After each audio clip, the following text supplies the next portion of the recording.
Hi, this is your girl Red from Ear Hustle 411.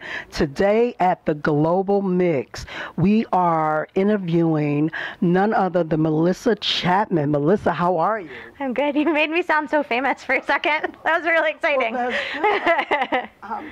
Melissa, why don't you explain to everybody why you're at the Global Mix today? What made you come out and do this event and be on the panel? So Mr. David Leonard called me and asked me to be on the panel. So I said yes, of course. But it's also really exciting because I like going out and doing these kind of panels, seeing what everybody's up to, and you also meet so much independent talent out at these things rather than, just going about my normal day. I've got all these other people that I can reach out to, and people can come up to me and ask questions. And doing these kind of things is how, I went to these things as a student, and that's how I learned. And I, hope that everybody else learns too. Now, what exactly is your business? What do you do? So my company is called Groove Garden. I work from my home, which is awesome. Very short commute. And we do music supervision and licensing for film and advertising, which means finding the perfect music to fit with the perfect picture. Oh, so that's what you do. So when I'm singing that song and I'm watching, okay. We help pick that. See, I didn't even know there was a job for that. It's a great job. See, I might have to change as you do. My name is David Leonard. I'm an assistant location manager for the Fox television series Empire. I'm also a local actor here in Chicago, and I'm one of the film coordinators for the GlobalMixx Film Forum. So, and this is my second year being involved. Mary Datcher invited me to come on board last year, and it's been a great event, and we've been getting a lot of support from some great people. The staff at GlobalMixx has been awesome, and we've been getting some nice people involved, so it's good. Nice. Now tell me, what made you exactly participate with the GlobalMixx? What made you say yes? Oh, well, me and Mary go back from, I worked in the music industry for a long time. Started in film and TV, then I worked in music for a long time, then I came back to film and television in 2010. But Mary and I, worked together in the music business in the past. So I've, known her from when she did her first DJ Summit. I actually worked as an assistant on that, and that was her very first event of this magnitude. So when she asked me to come on board to helm the film side of it, I was like definitely yes, because I she saw some of the things that I was involved in with film, and so it kind of made sense. And last year was my first year, and it was amazing, and this year was even better. So GlobalMixx is owned and operated by a person of color, but it's open to everyone. Right. And that's really special. We don't restrict anybody from coming out and networking. Networking and learning about the business has no color boundaries. But at the same time, when there's other conferences that don't initiate a focus on urban music, meaning hip-hop, R&B, house, gospel, things that really revolve around the root of why the business flourish. People of color are always sometimes at one point left out of the spectrum. You might have one African American on a panel.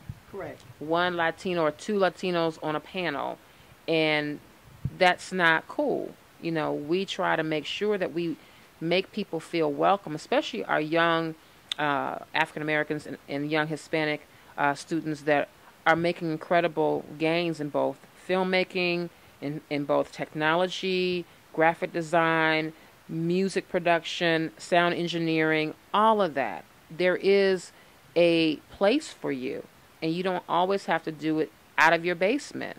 And that's why we also chose to do it at SAE for both days. Right, this is a fantastic place. I didn't even know that it existed until I came. And I was like, wow, we actually have that right here in Chicago? Yeah. And so 9 years, going on 10, what keeps you doing it? Community. It's been times where I ask myself, why am I doing this? Why am I doing this? Trust me, I'm okay.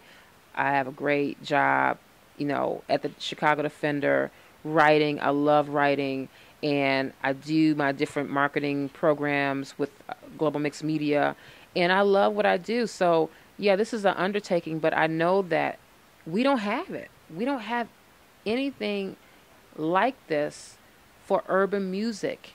It's either cross-marketed into an expo or a festival of some sort, a Black Women's Expo, a Black Expo, a classic of a football. You might throw in a seminar, workshop, but it's not industry. It's more open to the public. So, you know, that makes it limited because you don't know if the person next to you is really striving for the same thing. They're just there because a celebrity is on the panel and they want a selfie. Right. And that's what makes GlobalMixx different. You know that people that are here are really here for the knowledge, for the networking opportunities, for the fact that they want to meet, or they just want to reunion with someone that they haven't seen in a while. That feels good. So if GlobalMixx did not provide that platform, guess what? It wouldn't be many here. Right. You might have some traveling ones. You know, iStandard does a thing where they come through. Coast to Coast does a thing where they come through. They come through the marketplace, grab the artist's money, roll right back out. See? There's no roots here. Right. You know, A3C, AC3 do the same thing. They roll through, have a rep here, get your money, get everyone to go down to Atlanta, do your 10 to 15 minutes, and then they roll out. There's no roots, and I'm not knocking because their roots is Atlanta. Wherever an organization is headquartered, that's their roots. Right. They roll throughout the country and they roll back to their roots. That means they bring the money back. Yes. And what we're trying to make sure that we do is keep the money here, or bring the money in the tourism and the economic development back to Chicago, because we do have an industry if we reinvest in it. Amen. Hi, this is your girl Red from Ear Hustle 411. Today at the GlobalMixx, I am sitting here with none other than Wendy Calhoun. Wendy, how are you? I'm good. Thanks for having me today. So Cookie, she is an icon. I mean, how amazing is it to know that you created an icon like that? Well, I've been part of the creation of the icon. I mean, there's been many people. I think she's based on someone that Lee had in his own family. Obviously, Danny Strong came up with the big concept that it was I think it was really inspired by a play and a movie called The Lion in Winter that had a queen that was alienated. She was imprisoned. So Lee then he brought that level of spice, and then Taraji just brought the character to life. Yeah. So the thing for us is to keep coming up with enough situations that we put this character in that will give us a chance to see new sides of her, keep her fresh, and just I always try to find the heart. I want to see the heart of Cookie, you know, because I think people love that. Because, yeah, I know. It's fun to see the sass and all this, but I love the heart. And then, of course, the fashions. Yes. Oh, just killing it. Yes. This season, I have to say, that's something you're going to really enjoy. Oh, I love it. Well, I'm telling you, this is just wonderful. I'm speechless, and I'm doing an interview, right? Now, did you think that you would end up here in this position right now at all? Like, did you dream of it? I dreamed of it. Yeah, I dreamed of it. Sure. I think everybody who goes to Hollywood, because it's so hard and it's such a gamble, and you do get knocked down a lot. You just hope for that one day that you would be in a show that's really successful. I didn't know that it was going to come with so much love from my own family. And when I say my own family, I mean my Black American family. I wrote many, many shows. This is the first Black show I've written. The first Black show I've ever really written. I mean, I've written Black characters on shows, but they were mostly white shows. And to have the opportunity to do this and be able to express some of my culture and be able to express the music of hip-hop, which I feel is like the jazz of our generation, is huge. So, and I felt that going into it too. I felt like, okay, I have to really honor this because it's so much bigger than I am. So the fact that the success came with this show makes it all of them sweeter. Yeah, definitely. And that's funny that you say that, because I would have never thought someone like you, to be honest, someone of color, had anything to do with the show Nashville. I just never would have thought it. And the fact that I think a lot of people feel that way. You're so much more talented than anybody would ever really imagine. You know, when they see the show, they think maybe that's all she's ever done, and it's her big break. But to know that you created all of those things, and then come back and just still able to immerse yourself and bring out that culture that is Black America and what the industry is about, is powerful. Well, the thing about Empire too is I have a big bag of tricks, I like to say, right? And it comes from a show I did called Life, Justified, Revenge, Nashville. All of those shows, you're going to find little bits and pieces. I did the first 2 seasons of Justified. Wow. So, I mean, I let's say I'm familiar with, you know, gunplay. That's an easy way to say it. But all of those things came together on this particular show. And you have to think there's some other greater power at work here, because it's just rare, you know, that opportunity would come.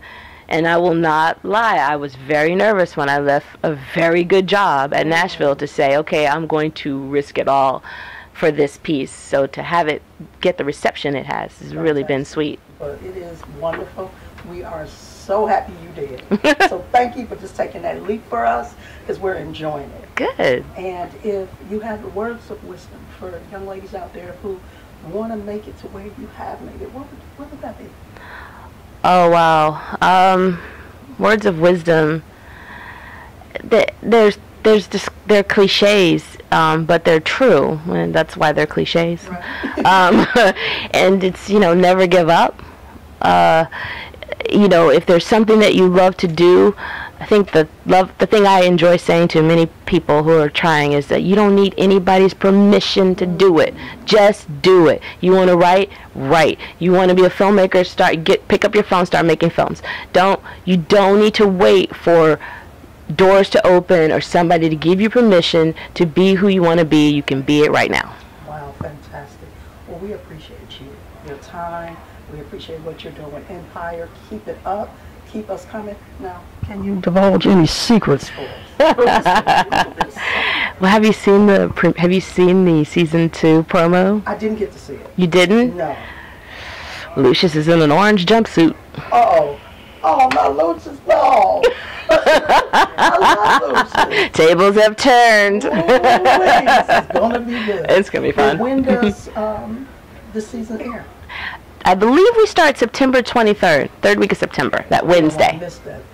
Everybody out there, you don't want to miss it. Oh, yeah. Anybody that's not a fan, you will be a fan. Watch. Definitely. Well, we thank you so much. Sure, my pleasure. Fantastic. Hopefully we can do this again, because we would love to. We appreciate you, and keep doing what you're doing. Thank you. Yes. Well, you have heard it here first from your girl Red and Ear Hustle 411 with Miss Wendy Calhoun. Empire. Wow. And that's serious. So we thank you again. Ear Hustle 411, where we're keeping our ears to the streets.